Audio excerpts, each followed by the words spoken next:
প্রচুর ঠান্ডা পড়েছে। আশা করি তোমাদের ঠান্ডা পড়েছে, কিন্তু কলকাতায় ঠান্ডা নেই, গ্রাম সাইডে ঠান্ডা আছে। আর আজকে মঙ্গলবার যেহেতু ওই একটু ভোরে মন্দিরে যাই, একটু করে স্নান করে আমি মন্দিরে যাবো পুজো দিতে। তারপরে বাড়ি এসে টিফিন করবো, তারপরে সারাদিন যা কাজ ছুটির দিনে ঘুরবো, মোবাইল দেখবো এবং সকাল লাইফে যাওয়ার চেষ্টা করবো।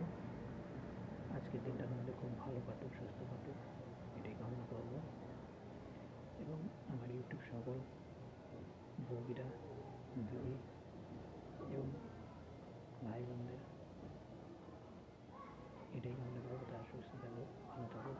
এবং ইউটিউবের মাধ্যমে যারা জড়িত আছে সোশ্যাল মিডিয়াতে, তারা আরও ভালো সাফল্য পাক, এটাই কামনা করি।